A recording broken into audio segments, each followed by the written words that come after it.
Hello Sunshines and welcome to Short Game Saturdays. Today Bann and I are playing DROID7 by Juan Colacelli. If you would like to follow Bann, check out the link to their channel below. You're a droid who's woken up in a strange place, and the only way out is up. But beware, there's a big laser right behind you. If you want to see more games from this channel, drop a like and a follow and tell us in the comments what you want to see us play next. Warning, this video contains strong language. Discretion is advised. Now without further ado, let's get started. I was promised there's no poop in this game. From the settings? No, from the game page. Oh, from the game page. Okay. Yeah, it said no poop. Alright. Excellent. Yeah, good to know, right? Right. Look at this little guy. He's so cute. Oh my god, I didn't realize he's following my mouse. Aw, that's awesome. I really wish that I had gotten the controller to work, but that needs to be troubleshooted out of this because, like, I don't know what's up with my controller. I don't either. Alright, let's play. Oh yeah. Play. Oh look, it's little me. Yeah, it looks like Micro Mages. It does. Okay, Yeah. so spacebar is jump. Okay. It said for action, it just said keyboard. And I'm like, oh? Like all of it? Just Well, I'm clicking the keyboard in the snow. So spacebar is jump, which is what it said. And then arrow keys are left, right. Maybe it's gonna be nope. Try the shift. ZXC shit. Nope. And not WASD. Cause I know I have a laser apparently. Oh, I have no energy in the laser anyways. Yeah. All right. Well. Wee. Wah. I just saw an alien in the background. Yeah. There we go. Oh, there we go. Yeah. Oh, it is super laggy. Is it? On my end, yeah. I think it is a little jolty. Okay. Oh. It's like super jolty on my screen. That's odd. Yeah. I don't know what to do about that. The recording is looking smooth. Okay. So, yeah, I don't know what to say. It could just be, Oh! What? Oh, I see. that was adorable. Oh, there's a fucking laser. Alright. Oh, we're gonna die. We're gonna die.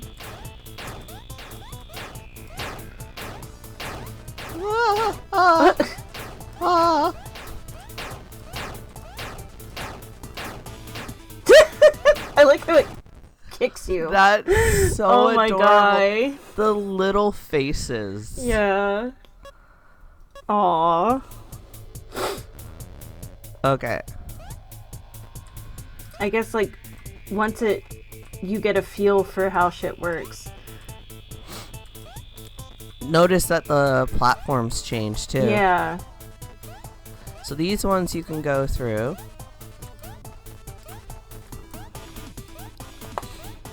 It really does, like, oh. Nope. Laser time. Oh god, it's just so fucking cute.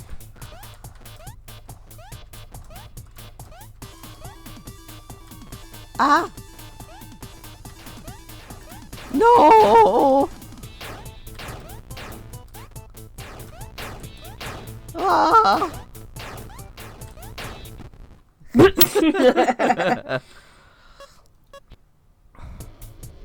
Oh, whoops. Did not mean to do that.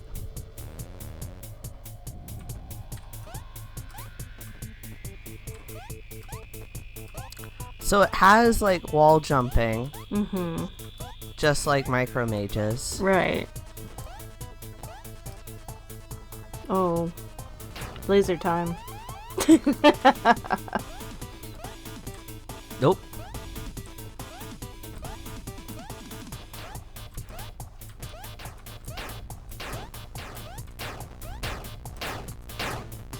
Oh, I got trapped. Uh-oh.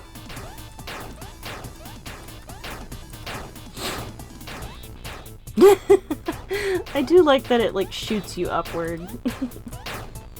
It's trying to be helpful. Yep. Oh! That one had spikes. Oh, it got faster. It got so much faster.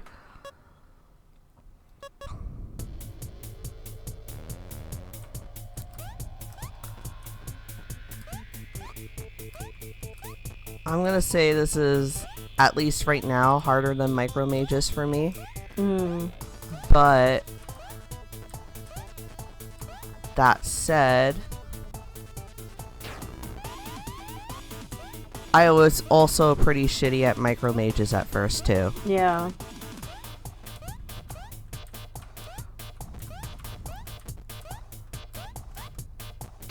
Oh.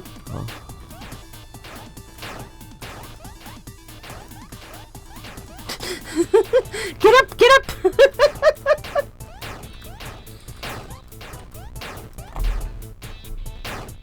Hey!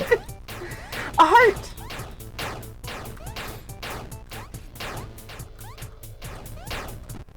Ouch. Well, I did better. Yeah.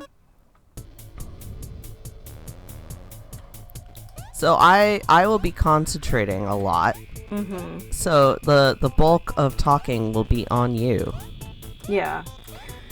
I was just looking at procedurally generated games because it's like I hear that concept a lot, and to my knowledge, or from my understanding, it was supposed to be like stuff that is like randomly generated. And what brought this up was that the level design changed. So I was just like, is this a procedurally generated game? And like, what exactly is procedural generation? It's not quite the same. This is randomization. Okay. Which is not quite the same as procedurally generated. Right. I can't exactly explain the difference. Did you happen to find an answer? So, in computing, procedural generation is a method of creating data algorithmically, as opposed to manually, typically through a combination of human-generated content and algorithms coupled with computer-generated randomness and the processing power. In computer graphics, this is commonly used to create textures and 3D models. In video games, it is used to automatically create large amounts of content in a game. Depending on the implementation, advantages of procedural generation can include smaller file sizes, larger amounts of content, and randomness for less predictable gameplay. Procedural generation is a branch of media synthesis. So, like, that was really interesting. And I still don't understand the difference between a roguelike and a roguelite. I am not a game designer, so I could not say. So, roguelike versus roguelite. Roguelites, by a strict definition, must meet all 8 design tenets of the Berlin interpretation to qualify as such. So that's a roguelike. I don't know what the Berlin interpretation is. Roguelites utilize some, but not all, of the design elements of roguelikes and often add new spins to the genre. So what are the 8 tenets of the Berlin The genre of rogue games derives its name from the classic dungeon crawler called Rogue that helped popularize some interesting and unusual ideas. The 1980 release challenged players to retrieve an amulet from the end of a dungeon, but also featured permadeath. Okay. Laser time! This poor little dude. If a character... I think that's cute every time. Yeah. If a character died, the player had to start the game completely over, with none of the weapons or other upgrades they managed to collect along the way. What's more, the dungeons were procedurally generated, again with the procedural generation, meaning that every run was different, forcing players to explore a new map and adapt a new circumstance. Okay, so here are the 8 tenets, but many games over the years have borrowed elements from rogue, resulting in the roguelike genre of games. But although roguelike has become a bit of a catch-all term, a 2008 development conference created the Berlin interpretation available in full on Rogue Basin. Okay, so Rogue Basin would have would have more defined terms, I guess, and defined roguelikes as having 8 specific design tenets. I am struggling. And all of this is from screenrant.org.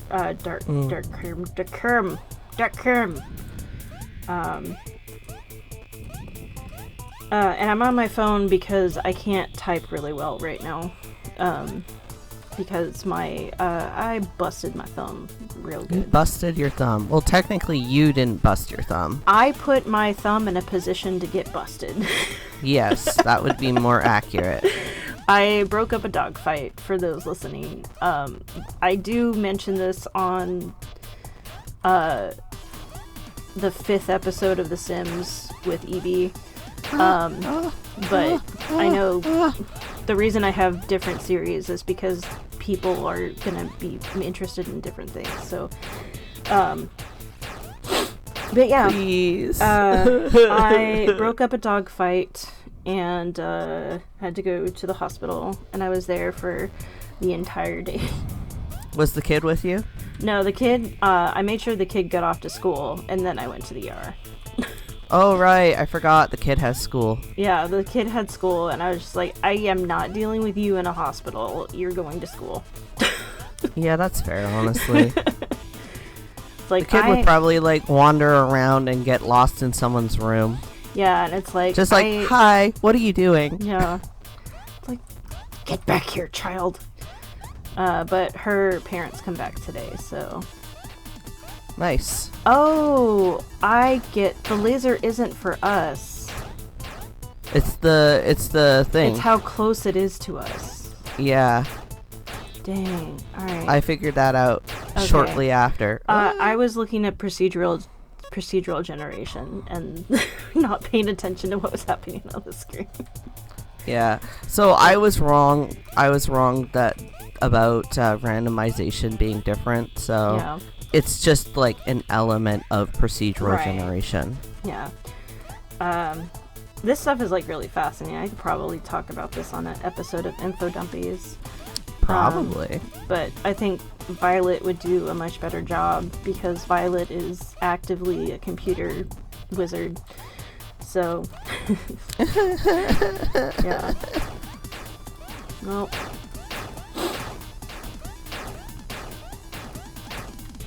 So this game is supposed to be 45 minutes long. And we've already gone about 15 minutes. What is that? That was that. Okay, so had I got that, yeah, it would have frozen the laser for a time period. Oh, dang. It's one of the power-ups. I see. Well, at least there's only 10 floors. I haven't gotten past 2 yet. Oops. Yeah. Alright, so what are the 8 specific design tenets according to Berlin? Or the Berlin interpretation. 1. Random map generation. So this is random map generation. Permadeath. We got permadeath. Turn-based combat. We do not have turn-based combat. Not right now, anyways. Yeah. Grid-based movement. I don't think we have that. That would be locked movement, I think. Okay. Complexity to allow multiple solutions. I think the only solution is get up as quickly as possible. So, non-module, so that all actions can be performed at any time. We only have one action, and that's jump. Resource management, we have no resources. And a hack and slash combat, which we do not have currently. So I think this is not even a roguelite. Because we have like 2. Oh. In order for a game to qualify as a roguelike, based on the Berlin interpretation, the game must meet all 8 criteria. Because of the stringent rules laid out by the Berlin interpretation, most popular roguelike games are more properly referred to as roguelites. Roguelite games utilize some, but not all of the design elements of Oh my god, it's going so fast. Oh no. It's going so fast. Oh, it got way faster. The alien should help you. Like, every time the alien is on screen, it should, like, abduct you and, like, take you to the next floor. I wish. Yeah. I'm not sure I'm ever going to make it past floor 2. Well, let's go till 30 minutes and... Well, we should probably go beyond so that you have more stuff to edit. That's true. But yeah. Like 45 minutes at least. I mean, that's how long the game is supposed to be. Aha, yeah, exactly. Yeah. Roguelike I game... can't... Yeah. Oh, okay, now I had lag. Oh, okay. Oh, there you go. Whoop. I love how it shoots you up, but doesn't, like, drop you in a particular place. It just shoots you up. Yeah. Alright, roguelike games utilize some, but not all, of the game design elements of Rogue as the foundation of their gameplay. Permadeath and procedural generated maps are still crucial to a roguelite's design, but many games have added new spins to the genre. A number of roguelites have introduced a mechanic of carry-over progression to eventually make runs easier and allow players to go farther. For instance, Hades contains certain resources that don't reset on death, which are used to buy permanent upgrades to the character. Generally speaking, saying roguelite in a casual conversation is more likely to invoke the idea of popular modern roguelites, as the Berlin interpretation isn't necessarily widely known, nor is it the be-all and end-all of the distinction. It's consequently not worth being pedantic about it in most situations. I feel like this was written by somebody who got into a conversation with a nerd, and the nerd was just continuously being like, you don't actually about everything, and the person was just like, you know what, fuck it, I'm gonna write a fucking article, and I will specifically state that it's not worth being pedantic about. George. I watched an episode of Actually on Dropout TV with, like, Brennan and all of them. Right. And, like, based on that limited episode, it sounds like Brennan is the reigning champion of, like, Actually, which tracks, you know. But, like, in this particular episode, the opening one was about, like, Avatar: The Last Airbender. Oh god. And no. Oh well, it wouldn't have mattered anyway. Yeah. And basically, it was talking about the 4 types of bending. Mm-hmm. So the question, do you know the premise of Actually? Nerds nerding out for the sake of nerding, or like showing off information or showing off their knowledge. It's a game show, right? In which the host will ask make a statement. Right. Or ask a question and intentionally get one item in that statement wrong. Oh, okay. Yeah. And so whoever can go actually and provide the accurate information. Yeah. Hold on. God damn it. It seems now to they come back. introduced spikes, which is fantastic. Well, because it's level 2. I guess, yeah.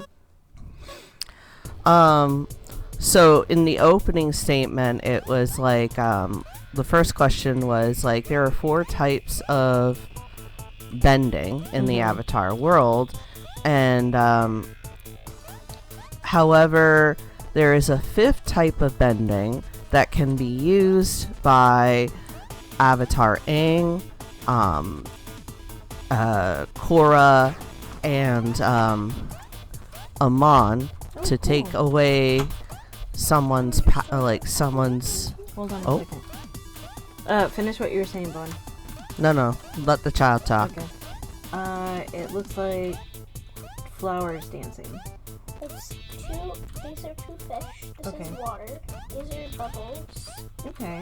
This is coral. This is seaweed. This is seaweed. This is sand. Oh, very nice. Alright. You did a good job.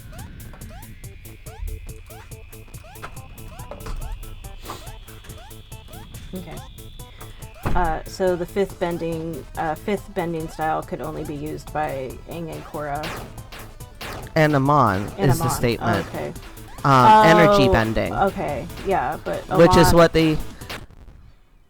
Okay. So, yeah. So, he said energy bending is the fifth kind of bending that could be used by Korra, Amon, and Aang.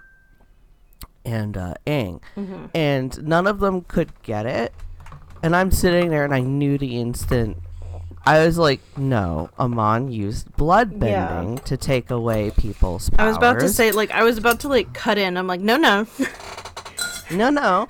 And then none of them were getting it. I'm like, come on, guys. It's blood bending. Okay, tell me that you never watched Korra without telling me you never watched Korra. And it was really funny because Brennan brought up Roku by accident, and the host was like, I never even included Roku in my statement. And Brennan's like, this is Roku erasure. And then, a later question was about, the longest fan fiction was Harry Potter and blah, blah, blah, up until 2019 when it was replaced by this one, blah, blah, blah. And then, none of them knew it. Which I didn't know it either. I mean, I don't read fan fiction, so yeah, it's the same for me. Nothing against fan fiction. Right. I just I have a hard time reading text on computers. I have a hard time with characterization. If somebody is writing the characters in a particular way that does not fit with how they are canonically, I don't care if you make somebody gay. If you can make it believable within their character, this is absolutely something their character would do, then I don't have a problem with that. I have a problem with Dean Winchester going, oh woo, you know? Woo woo woo. Yeah, he wouldn't do that. Jensen Ackles would. But Dean wouldn't, because Dean doesn't even know what the fuck that is. Yeah. So, in any case, none of them knew it. And then Brennan comes in, he's like, actually, it's my fan fiction about Avatar Roku. And it was just really funny. Excellent. Beautiful. Yeah. No, I just have a big problem with people. I know that fan fiction is supposed to be taking our own spin on things, and if you have to change the character, then so be it. But if you change the character to be completely different from the person that they are canonically, I'm not interested. I can't believe that this is such a person. It's about changing them to a degree that's within suspension of disbelief. Right. You still take the same character personality. It's just now you're envisioning them in a different situation. Right. Which to an extent I can do. Yeah. But I'm perfectly okay with Dean Winchester in a maid's outfit. If it gets the job done, he's okay. He would do that. Hold on. I need to concentrate now. I need to get away from the laser. I feel like it comes back faster after you freeze it. Yeah. When you're playing Stardew, and you're standing in front of a particular character and they're trying to get into a place and they're just standing there staring at you, and then suddenly they jump to the other side of you and they just run. Yeah, because they gotta go. They got gotta places go. to be. So, what was I gonna say? I lost track of what I was gonna say. Anyways, yeah. Winchester in a maid outfit is when you told me that you needed to concentrate. Oh yeah.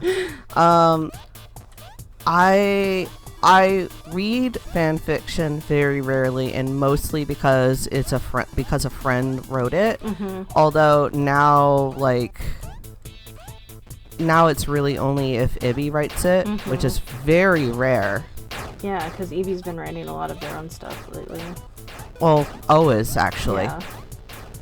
Fan fiction is more rare for them than their own stuff. Right. Oh my god. Ah. Why can't you throw me somewhere useful?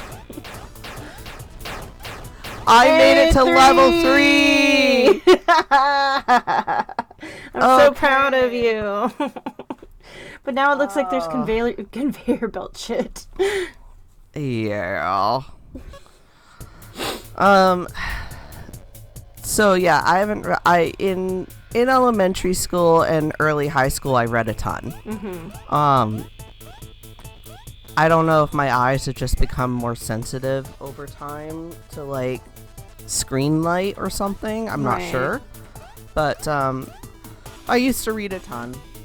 And I think the very first fan fiction I ever read, and this is gonna be fucking hysterical, was I got sent it by a friend. Mm-hmm. And with no context. They're like, read this, it's great. And I'm like, okay. And what it was a My Chemical Romance Gerard Way with one of his bandmates. Oh my god. No. Hi. One of his bandmates. Should save you. It should, yeah. I feel like this is a missed opportunity. Was a My Chemical Romance thing where Gerard Way and one of his bandmates, I don't know who, because I'm not familiar with My Chemical Romance. Actually, to be honest, I don't really know band name members anyways. I typically don't go searching for that kind of stuff because then I'm going to find something I don't like that's going to ruin a song that I was jamming out to. Yeah, so anyways, he and one of his other band members get stuck in the rain, and of course they have to go inside, and they cold, so they get naked, and they huddle together, and they start kissing, and I'm like, that's literally the first fan fiction I ever read. So it was a real person fan fiction where Gerard Way gets stuck in the rain with one of his bandmates, and then the two of them get naked and make out. Alright. So that was the very first one I ever read. Oh my god. I cannot tell you what I read first, like, in earnest, because there was a lot of stuff that was... I was more on the fan art kind of things, where it's like, I would look at fan art. I would read fan art comics. But as, like, if you wanted me to read your magnum opus Harry Draco fic, that was not gonna happen. Yeah. I really lament the loss of, like, fan fiction websites, like adultfanfiction.net and all of that, because I read some of, like, my earliest introductions to, like, not only like fan fiction, but also like original content, erotica and stuff like that on those sites. And they were quite honestly like brilliant writers. And I will never be able to find them again because the website is gone. Yeah. Have you... And it kind of... Go ahead. Well, have you been hearing about the fan fiction book binding shit? I was just about to bring that up. All right, you tell it. Well, I don't know very much about it. Okay. Oh wow, I made it to level 3 much easier that time. It's the same thing as the micro mages. I get gradually better. Mm-hmm. Yeah. Hold on. I don't know. Okay. Somewhere, I don't know where. Look, there's a green one on the board. You can take that one.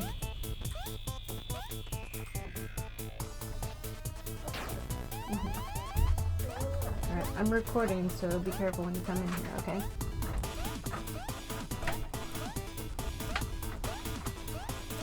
Okay. I know about it from Book Talk, so if you would like, I could tell you all the tea that I know.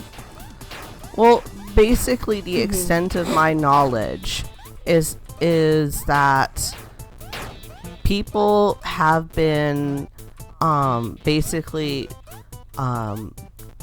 like people who have bookbinding as a passion have been making like absolutely beautiful bound copies of fan fiction, which is fine. Yeah. But then they have been selling them without any kind of permission from the author or any kind of like profit to the author. Right.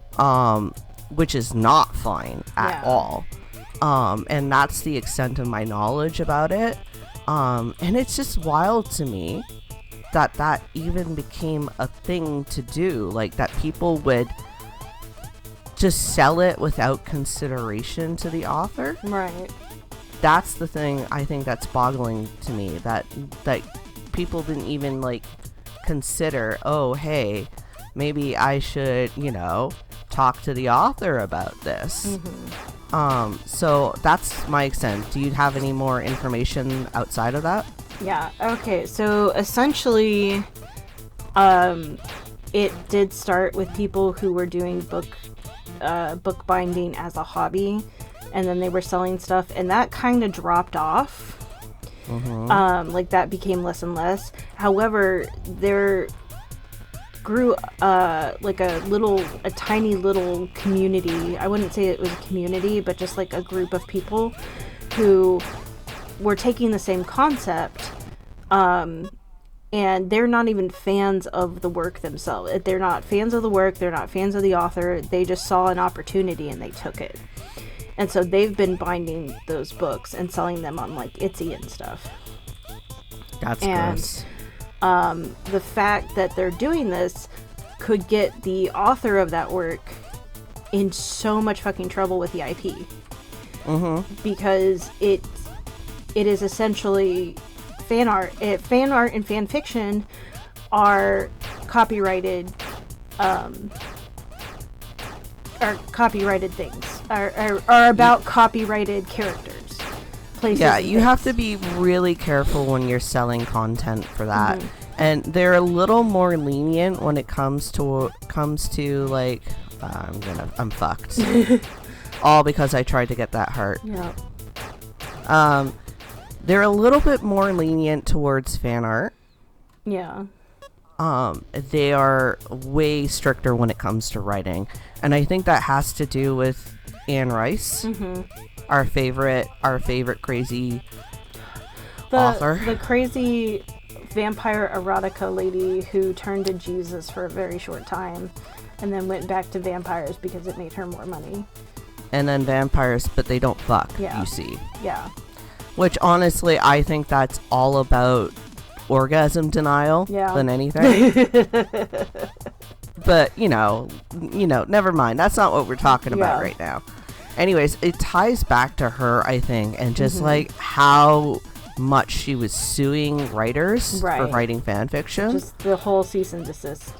Like, it's become such a problem, like this whole bookbinding thing, that prolific writers on AO3 are pulling their works off. Yeah, and that to me is a tragedy. Yeah. And so it makes me think of the fact that I was talking with my sister-in-law.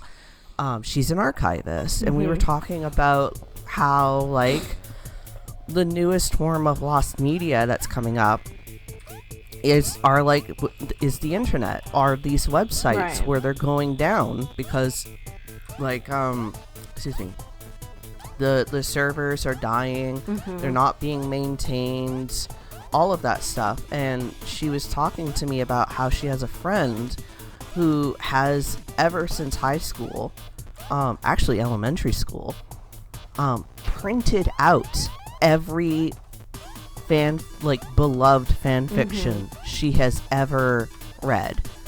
And the thing is, though, and I understand that, and I think, in retrospect, that is a great thing to do, because, now look at me, I have no idea who some of my favorite authors are. Yeah. I have no way of ever finding them again. I don't know if they went on to become, professionals in their field. I have no idea, what happened to them. Yeah. And I have no way of tracking them down because the websites are gone, and I only have, a vague memory of their username. Right. So yeah, she basically printed out every single fan fiction that she absolutely loved, and she has a giant binder of them. Yeah. But she's not selling them. This is her being I love these and I don't want to ever lose them. Right. And they're for her. Yeah. And I think that's great. But then, and I even would be man, I do not like this procedurally set up. I don't like this randomized setup. How do I die? Yeah. How do I die without the laser? Yeah. So, and it would even be fine if she had book bound them. Yeah. As long as she wasn't selling them. Right.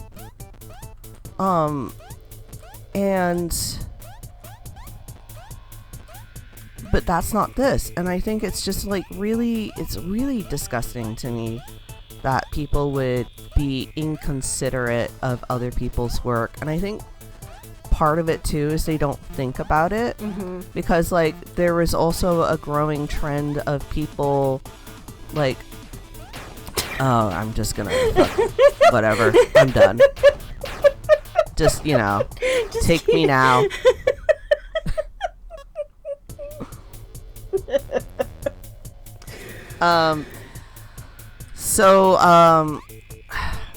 There was this trans person who was taking Harry Potter books for Harry Potter fans who were the books really meant something meaningful to them, and then of course J.K. Rowling turned out to be a raging TERF. Yeah. And this person was rebinding them, and that I think they were making a business out of it. And so I understand that, but then again basically this person would create new covers for them that would kind of disguise that they were J.K. Rowling's and yada yada, which I have mixed feelings about. Yeah. I understand why it's being done. I personally would not do it, but I understand. Right. And on the one hand, it's similar to this bookbinding drama with the fan fiction.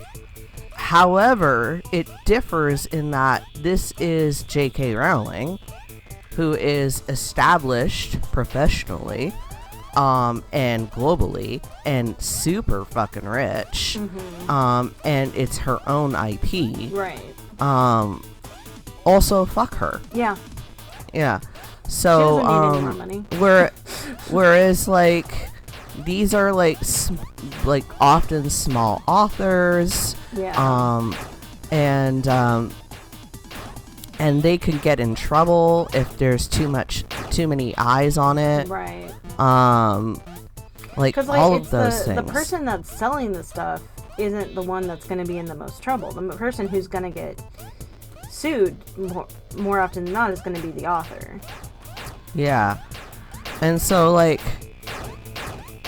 Yeah, it's just like, come on, guys. It's like you just keep What? getting caught in between like two immovable sticks. Yeah.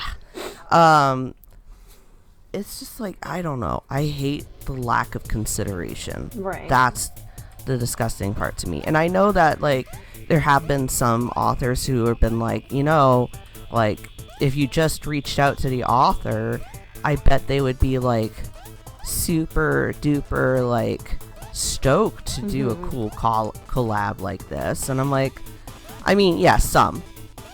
But I also know that some others would rather not. Right. For sake of, like, worry about being sued. Right. Especially since, like people are becoming, corporations and yada yada are becoming way more litigious. Right. Over their content.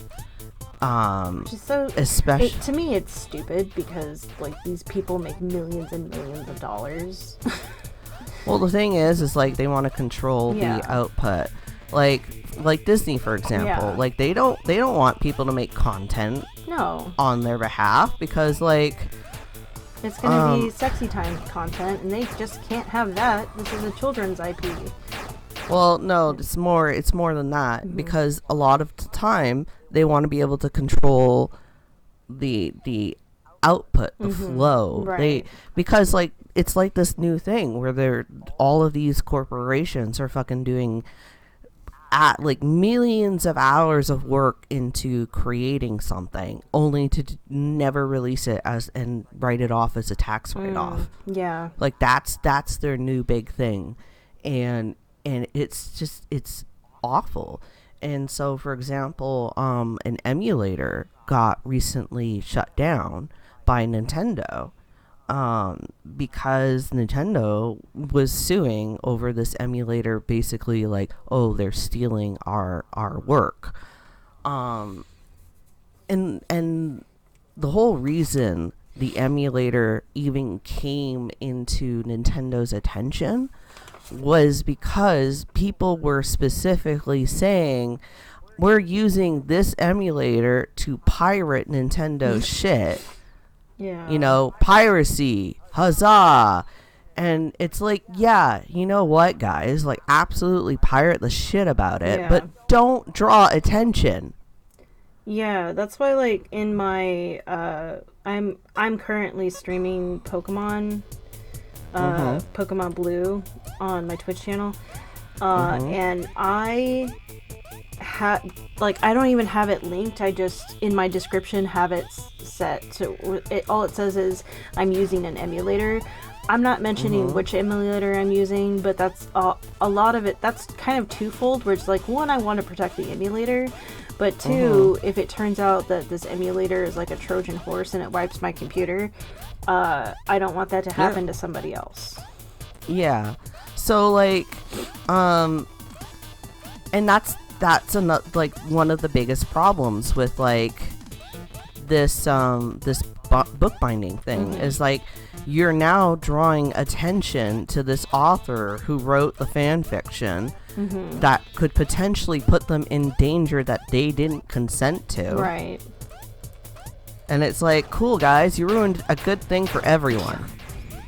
Oh, I like how it dropped you on spikes. That's fun. Yeah. Boo.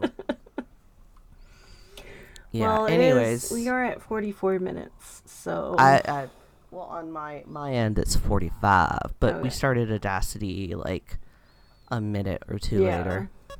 So I love this game. I suck at it, but I love it. I think it's adorable. I think that it's very challenging. So if you like the older style platforms, like arcade platformers that are like super hard and challenging to do, and it's just very cute. The music is a bop. I think it's worth checking out to anyone who has a vague interest in this kind of thing. Yeah, it's super cute. It's like one of the reasons why, because I've been, for the past couple of months, I've been going back and forth through the list, finding stuff that doesn't look like a visual nightmare or a migraine waiting to happen. And Well, for you. yeah, for me, because I'm the one that has to edit this at the end of the day. And I saw this one and I'm like, this is actually pretty cute. I like this. And I was really excited to get to play it. However, Bann and I decided that because I have games over like 7 different platforms on our Short Game Saturday list. Bann is going to play all the Itch.io games unless it's from the Trans Witches or Witches bundle, because that's the only bundle I have that Bann doesn't have. So this was on the Racial Justice and Equality bundle, and it's fucking adorable. I love it.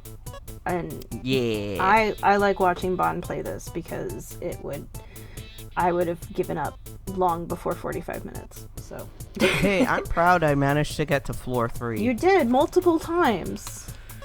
No, I think only 2. That's multiple. Multiple makes it sound like way more than 2. You should be proud of your accomplishment. Thank you for joining us for Short Games Saturday as we played DROID7 by Juan Colacelli. If you enjoyed what you saw, please leave a like, a follow, and ring that notification bell so you know when a new episode drops. Also, stop on by our completely free Discord server to chat about games and whatever else is on your mind. I promise we don't bite that hard. Please refrain from any hate toward us or the game developers. The devs worked really hard to make this game happen and they deserve our support, because anyone who just wants to escape from deadly lasers deserves all the support. That's all for now, folks, and we'll see you next time.